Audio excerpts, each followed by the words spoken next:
सास आई ससुराल। अपने ऑफिस से आने के बाद रात को करण अपने लैपटॉप पर काम कर रहा था। तभी बड़बड़ाते हुए अनीता उसके कमरे में आती है। बताओ, ये तो हाल है, फिर कहते हैं बेटे बहू ने घर से निकाल दिया। अरे क्या हो गया अनीता, किसको किसने निकाल दिया? वो मेरी फ्रेंड नहीं है क्या, प्रिया? अरे भई, उसकी सास उसे छोड़ती तक नहीं अकेले, फिर कहती है बच्चे नहीं हो रहे। हाथ है यार, कसम से। उसकी शादी को तो 3 साल हो गया ना। अंकल आंटी तो शायद अभी आए हैं 2 दिन पहले। बस यही तो तुम लोगों की प्रॉब्लम है। तुम लोगों को बस 2 दिन दिख रहे हैं, पर इन 2 दिन में प्रिया के सर पर कितना काम आ गया वो किसी को नहीं दिख रहा। समझ में आता है तुम्हें? जब सास ससुर साथ में रहने आ जाते हैं तो कितना प्रेशर पड़ जाता है दिमाग पर। ये करो वो करो। पहले तो बेचारी अपने पति के साथ हॉट पैंट में रह सकती थी, अब ससुर के सामने उसे ट्राउजर पहनना पड़ता है। आधी जान तो उसकी गर्मी के कारण चली जाती है। ऊपर से सासू माँ को सुबह 7 बजे चाय चाहिए, ससुर जी को एसी से प्रॉब्लम होने लगती है। बेचारी हॉल में एसी ऑन करके बैठ तक नहीं सकती। इन लोगों को खुद बुद्धि होनी चाहिए ना। अपनी शादी हो गई, अपना हनीमून पीरियड बिता लिया, तो भाई थोड़ा तीरथ विरत करो। अपने बेटे बहू को परेशान करने आ जाते हो। अच्छा, प्रिया के घर का टेंशन तुम यहाँ क्यों ला रही हो हमारे बेडरूम में जानम? हम तो यहाँ अकेले रहते हैं ना। डोंट वरी, आराम से सो जाओ, चलो। और अनीता करण के बाजू में सो जाती है। अगली सुबह जब अनीता की आंख खुलती है तो वो देखती है करण पहले ही ऑफिस जाने के लिए रेडी हो चुका है। तुम्हारी कॉफी बनाकर किचन में रख दी है मैंने। ब्रेकफास्ट का मुझे कुछ ज्यादा समझ में नहीं आया तो मैंने आलू उबाल दिए, बाकी तुम देख लेना। मैं निकलता हूँ, आई एम गेटिंग लेट। तुम्हें जल्दी ऑफिस निकलना था तो मुझे बताना चाहिए था ना बेबी, मैं जरा जल्दी उठ जाती। नहीं, मेरी भी गलती है, रात को मैं कैसे बोले जा रही थी, तुम्हें मैंने बोलने ही कहा दिया। ऑफिस तो अपने टाइम पर ही है ना, जल्दी नहीं है। वो क्या है ना अनीता, सुबह मम्मी का कॉल आया था, वो आने वाली है तो उन्हें लेने जाना है, इसलिए 1 घंटे पहले ऑफिस निकल कर जा रहा हूँ ताकि आते वक्त जल्दी ऑफ ले सकूँ। क्या? मम्मी क्यों आ रही है यार? अभी 6 महीने नहीं हुए उन्हें गए, फिर आ रही है। भैया है, दीदी है, उसके बाद भी हमारी याद आ जाती है सबको। हैं? प्रॉपर्टी डिस्ट्रीब्यूशन के वक्त किसी ने नहीं पूछा भाई अनीता कहाँ है, जिंदा है कि मर गई। और अब देखो अनीता के घर जाना है। क्या लड्डू पेड़े बट रहे क्या यहाँ पर? कितनी मुश्किल से तो हमारा खुद का गुजारा होता है। ये क्या बोले जा रही हो अनीता तुम? जरा सोच समझ कर तो बोला करो। मम्मी अगर यहाँ आ जाएगी तो क्या हो जाएगा? 2 रोटियां खा लेगी तो उससे तुम्हें क्या तकलीफ है? तुमसे नहीं हो रहा तो रहने दो, मैं उनका खाना बना दूंगा। तुम ना जानबूझकर सारी बात खाने पे ले आते हो ताकि सबके सामने मैं बुरी दिखूं। नहीं साथ रहना तो वैसे बोल दो, मुझे टॉर्चर क्यों कर रहे हो? पूरे परिवार वालों ने पागल कर रखा है, इसीलिए मैंने पहले ही बोल दिया था कि मैं जॉइंट फैमिली में नहीं रहूंगी। पर यहाँ देखो, अलग होने के बाद भी उनको हमारे सीने पर आकर बैठना है। खुद का शरीर मेरा उठता नहीं और ऊपर से मम्मी भी आकर बैठ जाएगी। पापा जी भी आ रहे हैं क्या? तुम ना हो तो सच में जा रहा हूं मैं। और गुस्से में करण भूखे ही ऑफिस चला जाता है। पर यहाँ भी अनीता को शांति नहीं होती। वो बार बार करण को फोन करती रहती है। गुस्से से करण फोन ही स्विच ऑफ कर देता है। परेशान होकर अनीता प्रिया को कॉल कर अपने घर बुला लेती है। और बता, सब खैरियत? अरे क्या बोलूं यार प्रिया, काहे की खैरियत? मेरी सास आने वाली है। कुछ होता नहीं है इन लोगों को, मुंह उठाकर चले आते। अरे इतने सारे बच्चे पैदा किए हैं आपने तो करण ही क्यों? क्यों हमारा ही घर दिखता है सबको आने के लिए? जब देखो कोई ना कोई आकर पधार जाता है। पर खराबी ना मेरे ससुराल वालों में नहीं है, मेरे पति में है। यही किसी काम का नहीं है। यही बात मेरी सास मेरी जेठानी से भी तो बोल सकती थी, पर ना, वो जानती थी कि वहां दाल नहीं गलेगी। ले देकर एक अनीता है तो बस चल दो उसके घर। मेरी जेठानी तो मेरी सास को रखती भी नहीं है। ऊपर से मेरे जेठ जी भी ना तुरंत मना कर देते, नहीं नहीं नहीं मम्मी, हमारे घर मत आइए, हमें कहीं बाहर जाना है। पर मेरे पति को इतनी अकल कहाँ है? झूठ मूठ कह देता कि हम कहीं गए हुए हैं। बोल दिया होगा, हाँ मम्मी आ जाइए, आपका ही घर है। दिमाग का दही। तभी दरवाजे की बेल बजती है। अरे भाई, ट्रेन तो शाम में आने वाली थी, लगता है ये लोग अभी आ गए। मैं तो अपना सामान बांध रही हूँ यार प्रिया, जैसे मम्मी जी चली जाएंगी मैं भी वापस आ जाऊंगी। जैसे ही अनीता दरवाजा खोलती है वो देखती है कि दरवाजे पर करण खड़ा है। करण पूरे घर में इधर उधर अपनी फाइल ढूंढना शुरू कर देता है। आराम से जीजाजी बेड पे जाइए। अरे अनीता, सुबह जीजाजी ने नाश्ता नहीं किया था, टिफिन भी नहीं लेकर गए थे, खाना तो खिला दो इन्हें। नाश्ता परोसने तो इनकी मम्मी आ रही है ना, वही खिलाएंगे अपने सुपुत्र को खाना। अच्छा की उम्मीद मुझसे अब इस घर में कोई ना करे भाई। और फोन बंद करके तुमने जो ये ड्रामा किया है ना, ये ड्रामा कहीं और जाकर करना, समझ में आया? मेरे सामने मत करना। 2 मिनट लगेगा मुझे घर छोड़ने में। फिर वही। फिर तुम कहते हो कि मैं उलझुल बातें करती हूँ। इतने दिन तो तुम ठीक रहते हो, जैसे ही मम्मी का कॉल आता है तुम पूरी तरह से बदल जाते हो। यानी कि वो तुम्हारे कान भरती है ना? Shut up Anita, just shut up. तुम्हें जो करना है करो। खाना बनाना है बनाओ, नहीं बनाना है मत बनाओ, पर मुझसे बात मत करो। मम्मी को मैं लेकर आऊंगा, वो इसी घर में रहेगी। और जिसको भी प्रॉब्लम है ना, वो अपना देख ले। फिर तो तुम भी देख लो, आज मम्मी के कारण ये भी हो ही जाए। मैं जा रही हूँ अपना सामान पैक करने। मम्मी जैसे इस दरवाजे से अंदर आएगी वैसे ही मैं बाहर चली जाऊंगी, याद रखना। करण के जाते ही अनीता करण के दोस्तों को फोन लगाने लगती है। क्या हो गया भाभी, आपने ऑफिस आवर में कॉल किया, सब ठीक तो है ना? कुछ ठीक नहीं है भैया, प्लीज़ आप करण को समझाइए ना। 35 साल का हो गया है, फिर भी ना बीवी संभल रही है ना परिवार। ऐसे तो कब हम अपनी फैमिली प्लानिंग करेंगे जब उससे अपनी फैमिली ही नहीं छूट रही है। आप फिक्र मत करो, मैं बात करता हूँ उससे। बात मत कीजिए, आज रात को ऑफिस के बाद आप सब मेरे घर आ जाइए। आप सब अगर मेरे सामने रहेंगे ना तो इन पर दबदबा बना रहेगा। और रात को हाथ में बैग लिए करण जैसे ही अंदर आता है, अनीता उस पर बरस पड़ती है। मम्मी आ गई है, प्लीज अब कुछ मत बोलना। कुछ दिनों की बात है, हम इन्हें नहीं रखेंगे तो कौन रखेगा? तुम उन्हें ले ही आए ना, अब हटो करण, सामने से हटो, मैं बात करती हूँ मम्मी से। अरे क्यों हमारी खुशहाल जिंदगी में आग लगाने आ गई है? किसी वृद्धाश्रम चली जाती। तुम्हारी मम्मी आई है अनीता, तुम्हारे भाइयों ने उन्हें निकाल दिया है अपनी वाइफ के कहने पर। क्या? मम्मी मतलब मेरी मम्मी? भागती हुई अनीता दरवाज़ा खुलती है और बाहर अपनी माँ को खड़ा पाती है। अपनी माँ को ऐसी हालत में देखकर अनीता उनके गले लग जाती है और फूट फूट कर रोने लगती है। मैं तुझ पर बोझ नहीं बनूंगी बेटा, फिक्र मत कर। मैं चली जाती हूँ किसी वृद्धाश्रम में, बस तुम मुझे अगर एड्रेस बता देती तो अच्छा होता। वो क्या है ना, बहू ने तो मेरा फ़ोन भी छीन लिया। बड़ी बहू के पास जाती हूँ तो कहती है मेरी प्राइवेसी जा रही है, छोटी के पास जाओ। छोटी के पास जाती हूँ तो वो कहती है बेटियाँ पैदा की है ना तो उनके पास जाओ। जब कोई मुझे रखने को तैयार नहीं था तो मैंने तुझे फ़ोन किया और इत्तेफाक से फ़ोन दामाद जी ने उठा लिया। मेरी एक सिसक पर वो मुझे स्टेशन लेने आ गए, पर शायद मैं यहाँ भी तेरी प्राइवेसी खराब कर रही हूँ। हे भगवान, मम्मी मैंने ये क्या किया? क्योंकि तुम्हें लग रहा था कि मेरी माँ रही है, इसलिए तुम वैसे ही बर्ताव कर रही थी जैसे तुम्हारी भाभियाँ तुम्हारी माँ के साथ करती है। सब बेटियों को अपनी माँ खुश चाहिए, पर कोई अपनी सास को अपने साथ नहीं रखना चाहता। ऐसा कैसे संभव है? तुम मेरी माँ को रखना नहीं चाहती थी और वहाँ तुम्हारी माँ को किसी ने नहीं रखना चाहा। यही किस्मत का खेल है अनीता। तुम्हें अपनी सास से प्रॉब्लम होगी पर मुझे मेरी सास से नहीं है। मम्मी, आप हमारे कमरे में सोएंगी। अब हम लोग गेस्ट रूम में कल शिफ्ट हो जाएंगे। तुमने मेरी आंखें खोल दी करण।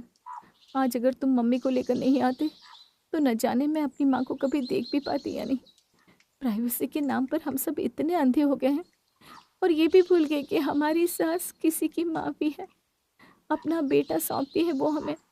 अगर सब बहू अपनी सास को अपना समझने लगे तो कभी कोई माँ बेघर नहीं होगी।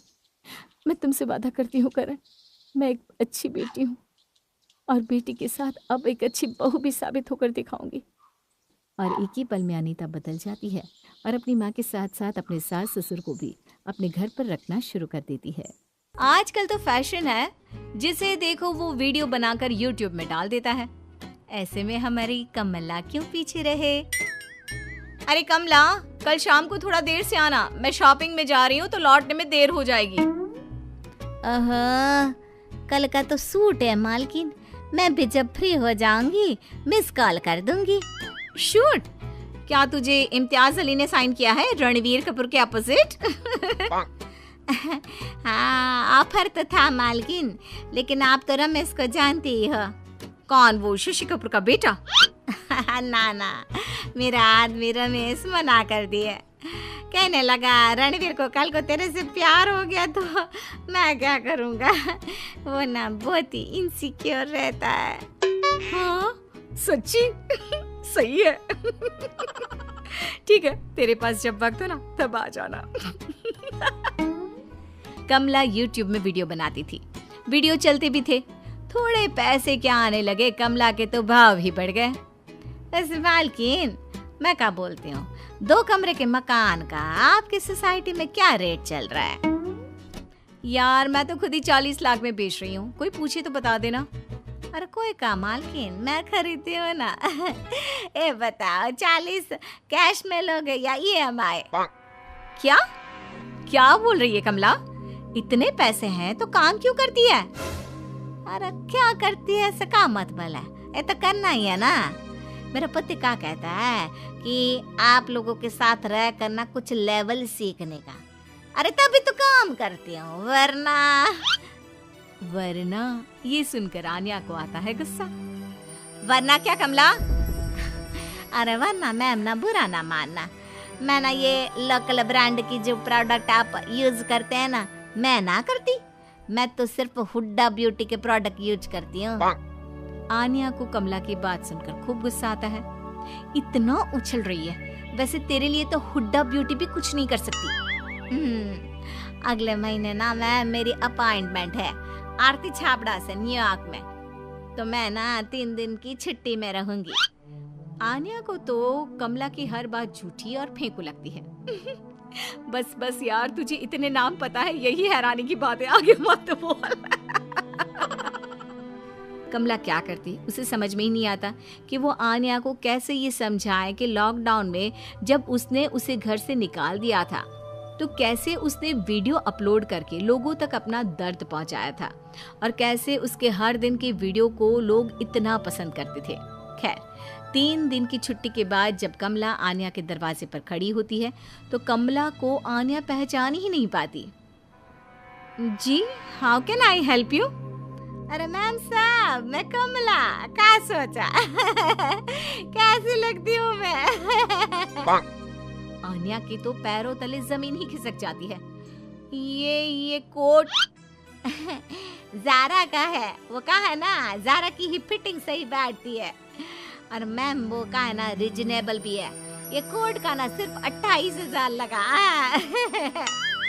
सिर्फ 28,000? कमला क्या बात है, वैसे इतने पैसे हैं तो क्या करने आई है आज 2,000 के लिए? वो कहा है ना मैम साहब, मेरा आदमी वो कहता है कि जो कर रहे हैं ना वो करो, क्या पता जनता प्यार करना कब बंद कर दे। वैसे मैम साहब, पूरे पैसे मैं ना कैश लेकर आई हूँ, घर देना है तो दे दो ना, इतना सोचो मत। तभी आन्या का पति आ जाता है। अच्छा कमला, तू काम कर। दोनों कमरे में होते हैं कि आन्या का पति। अरे आन्या, मुझे ना बिजनेस में लॉस हो रहा है, मुझे कुछ पैसों की जरूरत है। कितने पैसों की? 40 की तो है ही। रुको।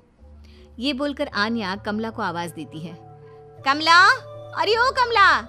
हाँ मालकिन, जरा दे दो 40 लाख और ये ले घर के पेपर। कमला तुरंत पर्स से निकालकर आन्या को 40 लाख दे देती है।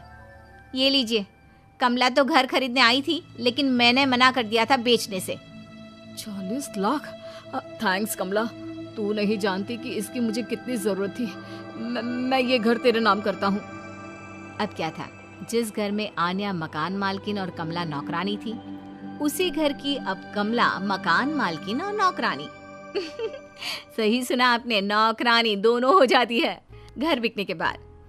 अच्छा कमला बता, अब क्या करना है, तू कब शिफ्ट होगी?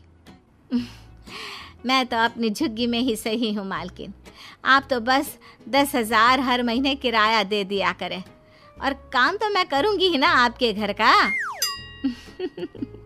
अजीब है ना, लेकिन हकीकत यही है। कमला घर की नौकरानी भी होती है और मालकिन भी। अब क्या? अरे आन्या, काम तो चल रहा है लेकिन फ्लो में आने में वक्त लगेगा, तब तक इसी घर में किराए पर रहना ही ठीक रहेगा। अरे कैसी बात कर रहे हैं आप? नौकरानी को अब क्या मैं मकान मालकिन बोलूं? देखो आन्या, मैंने माँ और पापा को बताया नहीं कि मैंने घर बेच दिया है। वो जानेंगे तो उन्हें दुख होगा, वैसे भी वो लोग आने वाले हैं। अरे क्यों चिंता कर रहे हो? उन लोगों को कैसे पता चलेगा कि हम लोगों ने घर बेच दिया है? आराम से रहो, जैसे ही पैसा आएगा इससे बड़ा घर ले लेंगे। तभी डोरबेल बजती है और नौकरानी दरवाजे के बाहर से ही मोबाइल कैमरे पर। सो गाइस, ये है हमारा नया घर। ये इस घर की पुरानी मालकिन है। पति को बिजनेस में घाटा होने के कारण इन लोगों को ये घर बेचना पड़ा। आइए अब मैं आपको अपने नए घर का टूर करवाती हूँ। आन्या इशारे से। अरे ये क्या कर रही है कमला? लेकिन कमला कहाँ मानने वाली थी। वो तो घर का कोना कोना कवर कर लेती है। शूट खत्म होने के बाद। अरे मालिक, जरा अपने पापा मम्मी का नाम तो बताना। क्यों? मेरे मम्मी पापा का नाम क्यों? अरे वो कहा है ना साहब, वीडियो अपलोड करूंगी तो टैग तो करना पड़ेगा ना। खैर 3 लाख व्यू तो आ ही जाएंगे इसी में। हाँ। देख कमला, मेरे सास ससुर आ रहे हैं। हमने उन लोगों को नहीं बताया कि हम लोगों ने घर बेच दिया है, तो तू भी मत बताना, समझी? देखो मैम साहब, मेरे को किराया वक्त पर दे दो, मेरे को कुछ नहीं लेना देना। और ये तू करके ना बात ना किया करो, वो कहा ना अच्छा नहीं लगता अब अपने को। आन्या को तो लगता है जैसे वो अपने ही घर में चोरी करती पकड़ी गई हो। खैर सास ससुर आने के बाद। क्या बात है बहू, ये कमला और विमलेश कौन है? क्या पता माँ जी। अरे वो ना अपने घर के बाहर कमला नाम की किसी औरत का बोर्ड लगा है। पता नहीं माँ जी, कोई शरारत कर गया होगा। देखती हूँ मैं। कमला, अरे ओ कमला, जरा देख तो बाहर किसका बोर्ड लगा है। क्या है वो? मेरा और मेरे आदमी का नाम है। अब अपने घर के बाहर बोर्ड तो लगाएंगे ना। आन्या सक पका जाती है। क्या मतलब? आन्या सास को कोने में ले जाती है। माँ जी वो क्या है ना, शहर में काम वालियाँ मिलना बहुत मुश्किल होता है, तो इन लोगों की हर डिमांड को पूरा करना पड़ता है। अरे रहने दे बहू, हम सब जानते हैं। हम कमला का व्लॉग हर रोज देखते हैं। घर वाला टूर भी हमने देखा था, और वो देखने के बाद ही हम यहाँ आए हैं। सच्ची में? सच्ची में? तो फिर चलो एक सेल्फी हो जाए। माँ ये क्या बोल रही हैं आप? हम लोगों का घर चला गया और आप लोगों को सेल्फी की पड़ी है। बेटा घर के लिए तो मैं पैसे लेकर आया हूँ, लेकिन कमला के साथ सेल्फी का मौका हम तो छोड़ ही नहीं सकते। आओ कमला।